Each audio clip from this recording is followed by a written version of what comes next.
За цар тахлын үеийн цахим сургалтын 3B загварын судалгаа. За эвтээд сургалтын чанар менежментийг сайжруулахад сургалтын удирдлагын систем чухал үүрэг гүйцэтгэн сургалтад нэвтрүүлэх, ашиглах оролдлогод цахим сургалтын хөгжилд хувь нэмэр оруулсаар ирсэн. За үүний нэгэн хэлбэр бол веб суурилсан сургалтын удирдлагын системийг танхимын сургалтад нэмэлтээр дэмжлэг болгон ашиглаж, нүүр тулсан сургалт болон онлайн сургалтын давуу талуудыг хэрэгцээндээ тулгуурлан хэрэглэх ийм хосолсон сургалтын хэлбэр байсан.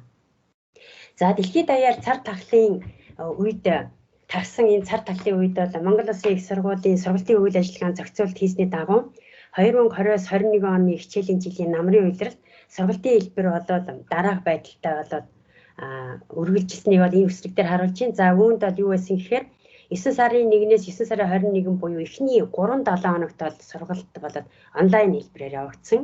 За ингээ үргэлжлээд 9 сарын 22-наас 11 сарын 17 хүртэл 4-өөс 11 дахь 7 хоногт болол нүүр тулсан танхимын сургалтаар болоод үргэлжилсэн. За ингээд мөн хатуу хөл орой тогтоох шийдвэр гарснаас үүдээд 11 сарын 18-наас эхлээд ингээ бүрэн онлайн горимж шилжээд ингээд 12-аас 16 дахь 7 хоногт бол онлайнаар явагдсан байна. За ийхүү онлайн танхим, онлайн гэд хосолсон ийм сургалтын үеийн цахим сургалтын 3B загварын хүчин зүйлс. За энэ хүчин зүйлс дотроо урьдчилан нөхцөл болох оюутны цахим сургалтад бэлэн байдал, за тэгээ сургалтын явц болох GeoGebra сургалтын удирдлагын системийг хүлээн авах байдал, за тэгээ сургалтын гарц болох оюутны бүтээгдэхүүн, оюутны өөрийн удирдлагатай суралцах арга барил гэсэн ийм хүчин зүйлс хоорондын холбоо хамаарлыг тайлбарлах ийм зорилготой. За ингээд судалгааны зорилгоос үүдээ дараах асуултуудыг бол дэвшүүлж байна. Үүнд за оюутнуудын цахим сургалтад бэлэн байдал нь тэдний GeoGebra сургалтын удирдлагын системийг хүлээн авах байдалд сургалтын эхэн дунд төгсгөлд шууд нөлөөлөх үү. За хоёрдугаар асуулт нь цахим сургалтад бэлэн байдал нь тэр оюутнуудын сурах арга барилд сургалтын эхэн дунд төгсгөлд шууд нөлөөлөх үү. За гуравдугаар асуулт нь GeoGebra сургалтын удирдлагын системийг хүлээн авах байдал нь тэдний сурах арга барилд сургалтын эхэн дунд төгсгөлд шууд нөлөөлөх үү гэсэн ийм судалгааны асуултууд дэвшүүлж байна. За дээд тусрал дахь хасалсан сургалт нь болоод ер нь бол энэ хасалсан сургалтын үзэл баримтлал нь боловсролын орчинд бол нэлээд тийм зүтгүүр болж өгж байгаа ийм хэрэглэх хандлага миний яриа сонсогдож байгаа юу? Сайн за. Хэрэглэх хандлага нь нэмэгцээр байгаа тул судлаачид түүний бий болгосон сургалтын ашиг тусыг тогтоох, баталгаажуулахыг бол хичээж байна. За тэгээ онлайн сургалттай уламжлалт нүүр тулсан тийм сургалтыг хослуулсан.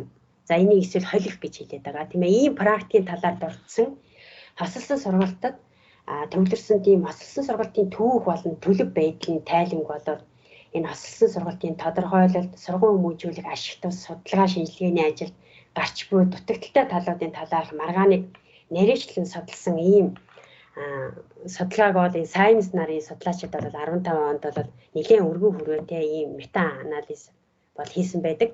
За хосолсон сургалттай холбоотой судалгаанууд нь практик туршлагаас илүү тийм боловсронгуй гүнзгийрсэн ийм судалгаа руу шилжихдээ технологийн хурдцтай хөгжил дэвшил түлхэж нүүр тулсан сургалтын орчин нөхцөл байдлын шинж чанарыг тусгасан тэгээд онлайн сургалтын зааварчилгаанд тус дэм үзүүлж эдгээр сургалтын горимын уялдааг бол хурдан бий болгож байна.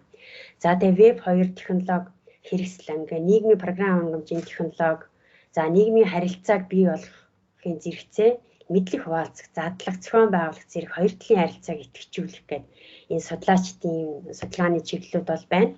За тэгээд нийгмийн програм хангамжийн технологи нь хоорондоо харилцан уялдаатай байдаг тул өмнө нь нүүр тулан заах нөхцөлд зайнаас суралцагчдыг онцгой гэж үздэг бүлэгт сургалтын үйл ажиллагаанд хамрагдах боломжийг бол олгодог.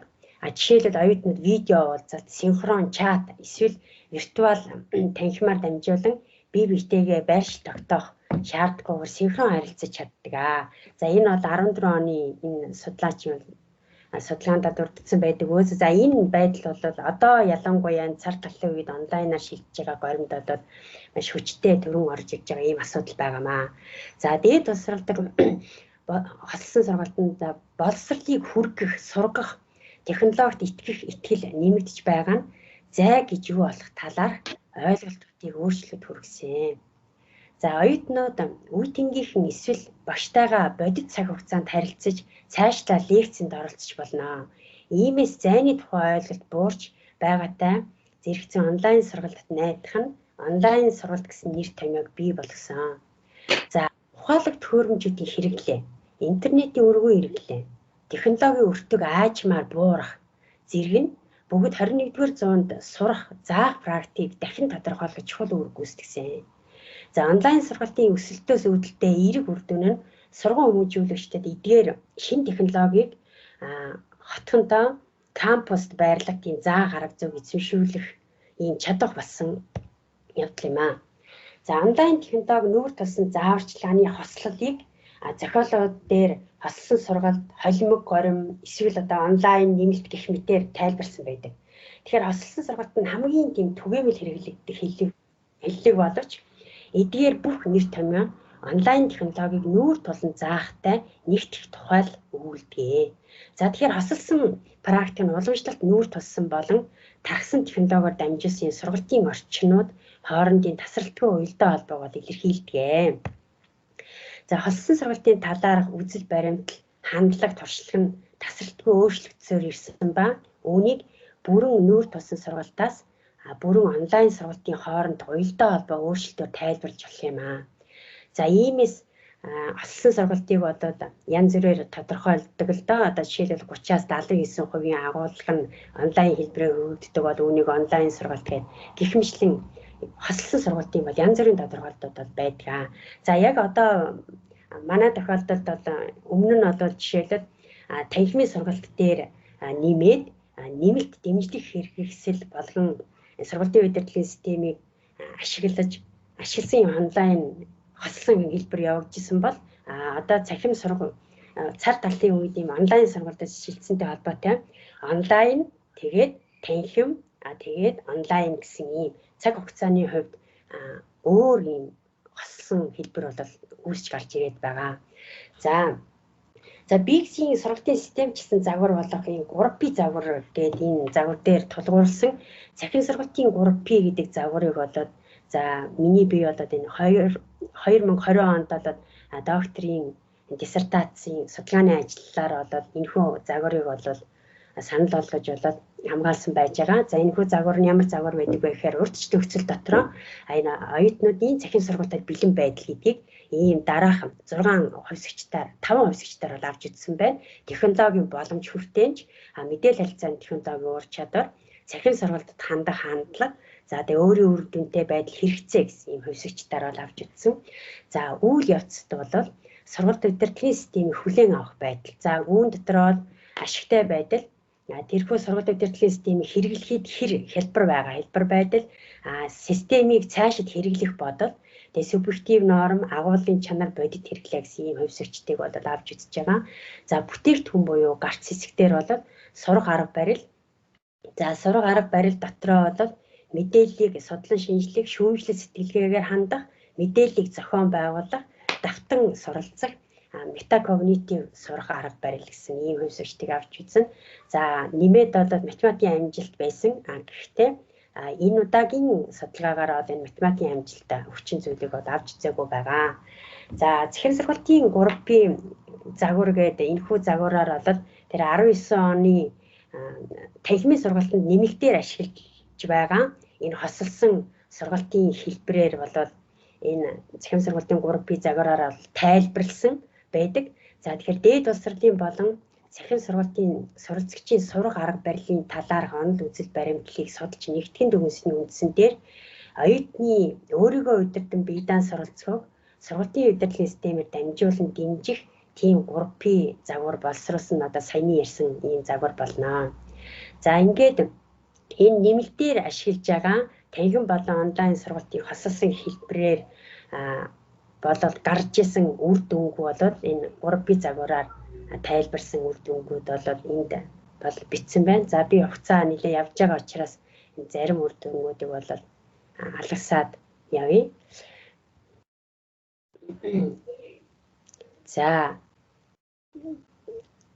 За тэгээд ийм ч учраас багш оюутнуудын мэдээлэл харилцааны технологийн ур чадвар, эрх хэрэгцээ, түүнийг сургалтад ашиглах ойлголт, хандлага бол чухал үүрэгтэй болох нь ажиглагдлаа гэсэн байна. Ингээд сургалт удирдлагын системд суурилсан цахим сургалтын хөгжүүлэлт нь Монгол улсын хувьд тухайн цаг үеийн нөхцөл байдал, боловсролын бодлого, мэдээлэл харилцааны технологийн хөгжил дэвшилтэд зэрэгцээ хийгдэж их сургуулийн математикийн хичээлийг хослсон хэлбэрээр амжилттай зохион байгуулах чухал хувь нэмэр оруулсаар ирсэн гэсэн байна.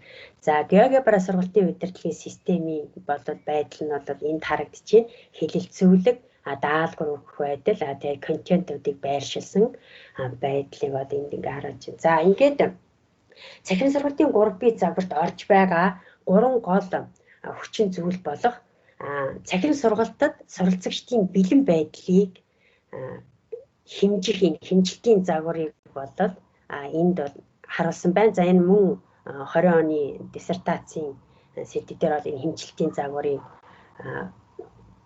харуулад за энэ бол тохирог индексүүд нь энд бол харагдаж байна. За дараагийн хүчин зүйл бол цахим сургалтын системийг хэрэглэгч суралцагчдын технологи хүлээн авах байдлыг хэмжих хэмжилтийн загвар бол энд харагдаж байна. За түрүүн нэр дурдсан хүчин зөвлүүд нь бол ямар ил хувьсгчдаар хувьсгчд нь бол энд ингээд тус харагдаж явж байна.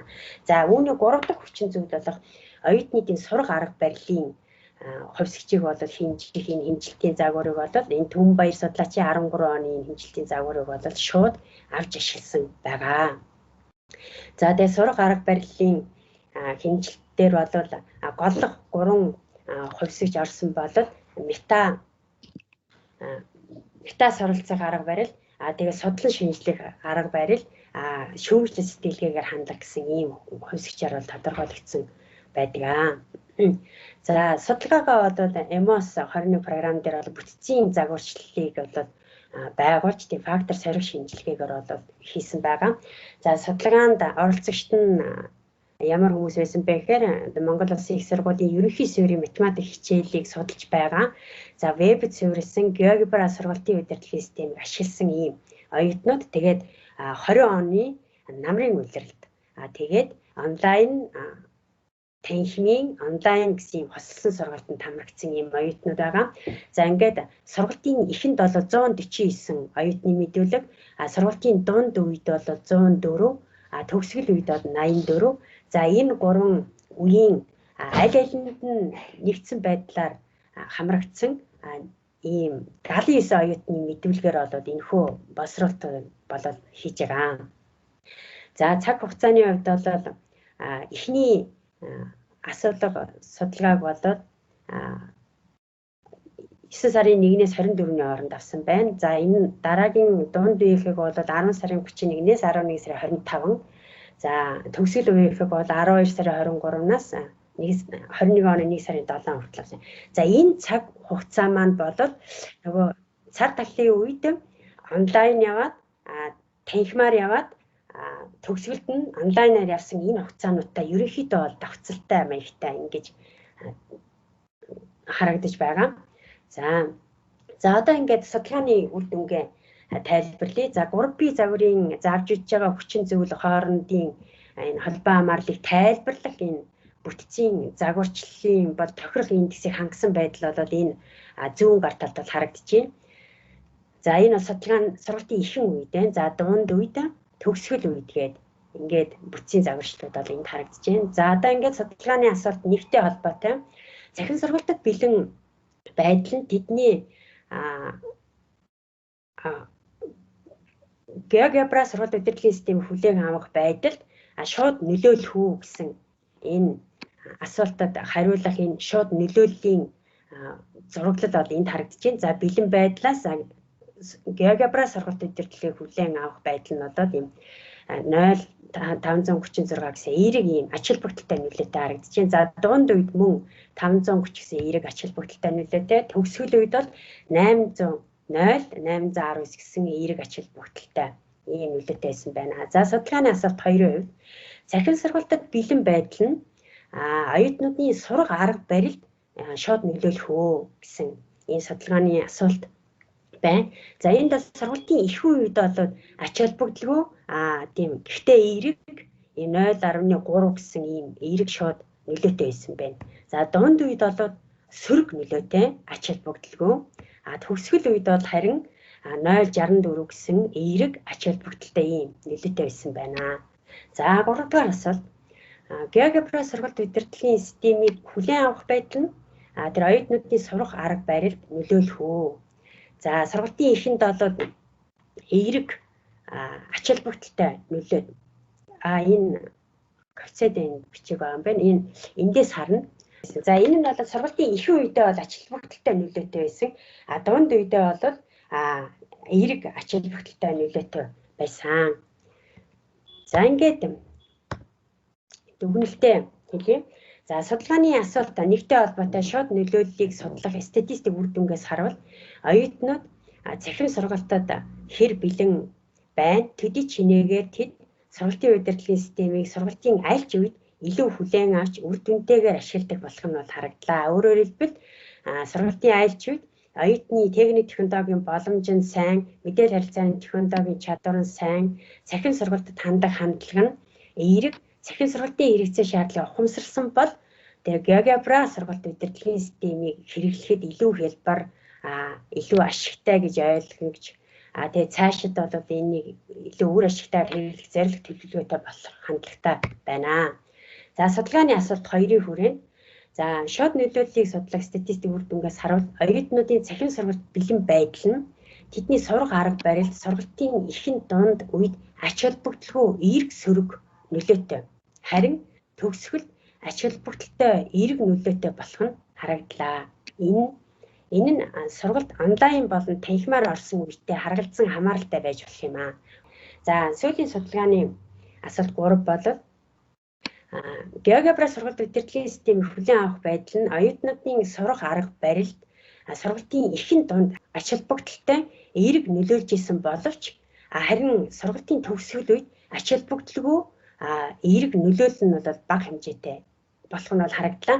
За энийг бол юу гэж тайлбарлаж байна гэж үзэхээр тийм сургалтын онлайн болон танхимын сургалтын хэлбэртэй харгалзан холбоотой байж болох талтай. Ялангуяа сургалтын дунд үед болоод танхимын 8-7 хоногийн хугацаанд суралцж байгаа үед оюутнууд бол GeoGebra сургалт удирдлагын системийг ашиглах нь бол оюутны сурах арга барилд бол 0.8% гэсэн эерэг тийм нөлөөтэй байсан. За сая бол харагдсангүй. За тэгээд төгсгөл үед болохоор харин эерэг нөлөөлөл нь бол багасаад тэг ач холбогдолгүй болж ирсэн байна. За энийг бол юутай холбож тайлбарж ихээр GeoGebra сургалт удирдлагын системд маань тийм шууд синхроноор уулзах лайв холбоо харилцаатай уулзах ийм хэрэгсэл бол энэ удирдлагын системд маань байдгүйтэй бол холбоотой гэж үзэж байна. Тэгэхээр эндээс үүдээд хэрвээ онлайн горимж шилжих тохиолдолд GeoGebra сургалт удирдлагын систем дээр нэмээд тийм онлайнаар харилцах холбоотой байх одоо жишээлбэл энэ Teams дээр байгаа харилцаа холбооны уулзалтын хэрэгслүүд юм уу ийм хэрэгслүүдээр нэмж ашиглах нь хэрэгцээтэй юм байна гэж үзэж байна. За энэ хүү судалгаагаар бол цахим сургалтын 3B загварын шууд нөлөөллүүдийг бол тайлбарлаа. Харин дан нөлөөлөл болон сурлагын амжилттай холбоотой нөлөөллүүдийг үргэлжлүүлэн судлах болно. За баярлалаа. За баярлалаа. Асуулт асуух хүн байна уу? Асуултын цаг эхэлж байна.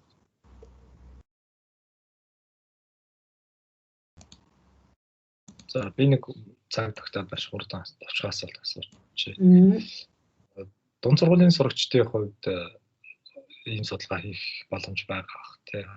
Улирлын ихэн төгсгөл дунд. За цахим сургуулийн 3B загварыг болоод дунд сургуулийн сурагчдаас авах боломжтой, бүрэн боломжтой. За энэ нь одоо тэр бэлэн байдлын эмчилтийн загвар, технологи хүлээн авах байдлын эмчилтийн загвар, тэр сурах арга барилын хэмжилтийн загваруудаараа хэмжилтээ хийгээд тэгээд хоорондын холбоо хамаарлаг 3B загвараараа тайлбарлах юм боломжтой. Ийм судалгаа энэ таарч байгаагүй тийм. Дунд сургуулийн сурагчдын хувьд ашигласан судалгаа. За, ер нь бол энэ цахим сургалтын 3P гэдэг загвар маань өөрөө шинэ ийм загвар л да. Одоо тэр бэлэн байдал, сургалт удирдлагын системийг хүлээн авах байдал гэсэн ийм хүчин зүйлүүдийг бүтцийн хамааралтай сурах арга барилтай холбож авч утсан ийм загвар маань өөрөө шинэ ийм загвар учраас одоогоор бол одоо сургуулийн сурагчдад яг энэ загвараар одоо тайлбарсан цахим сургалтын үр нөлөөг тайлбарсан судалгаа одоогоор бол мэдээж байхгүй. Гэхдээ тэр ярьсан бэлэн байдал гэдэг хүчин зүйл болон сургалтын удирдлагын систем хүлээн авах хүчин зүйлүүд дотроо ордог ил хувьсгчдыг дан дангаар нь хоорондын нөлөөллөг тайлбарсан судалгаанууд бол байдаг. Энэ цахим сургалтын тайлбарсан судалгаанууд бол маш олноор байдаг. Тийм. За баярлалаа. За өөр асуулт байхгүй дараагийн хэлтгэгч рүү оръё.